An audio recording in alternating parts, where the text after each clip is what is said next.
At work, I was the one who always went the extra mile.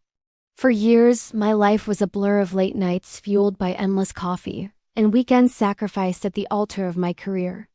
I poured everything I had into proving myself, climbing that corporate ladder one rung at a time.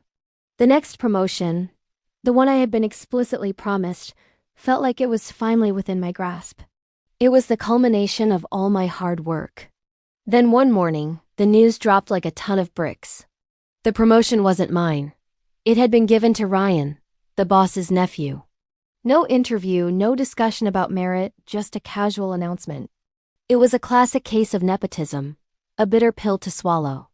My years of dedication were dismissed in favor of family ties. My colleagues offered sympathetic glances, whispering about how unfair it was. In that moment, a fire ignited within me, but I knew that a loud, emotional outburst would get me nowhere. It would only make me look unprofessional and bitter. So, I didn't argue, I didn't shout. I simply smiled politely and congratulated Ryan. But behind that smile, my mind was racing. I decided to play the long game. I observed, I documented. I became a quiet collector of facts.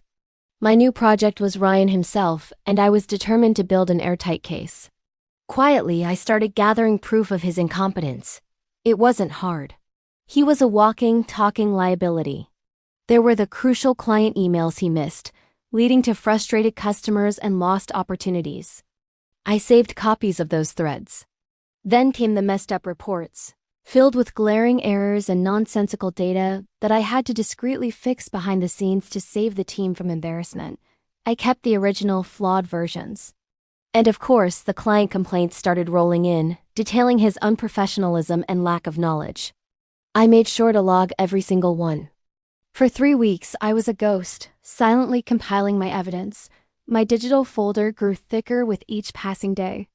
It was a meticulous collection of timestamps, forwarded emails, chat logs, and screenshots, an undeniable record of his failures. He was so confident in his protected status that he never even noticed me watching. He'd stroll in late, take long lunches, and pass off his work to others, all with a smug grin on his face, believing he was untouchable. He had no idea his every misstep was being recorded. Finally, the time was right. I drafted a calm, professional email. The recipient? Not my boss, but the head of corporate HR. I attached every single piece of evidence I collected, the missed emails, the botched reports, the client complaints, everything. My message was short and to the point. I wrote only one line.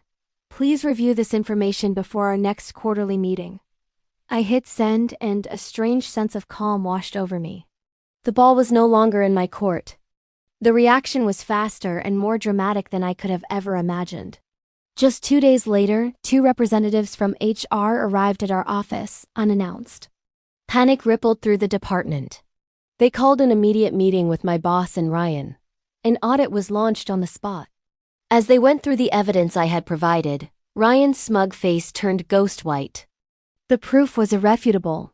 Every failure, every shortcut, every lie was laid bare for corporate to see.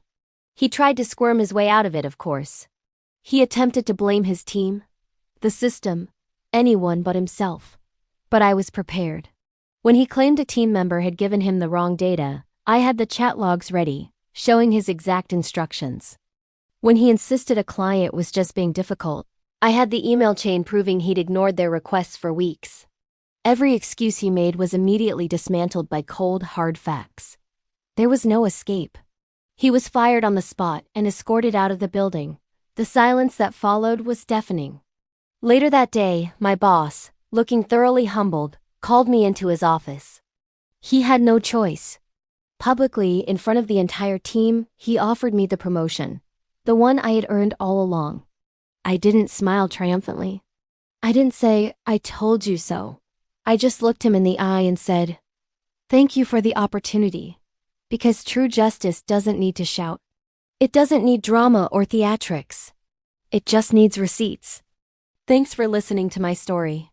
If you've ever dealt with a situation like this, let me know in the comments. And don't forget to subscribe for more.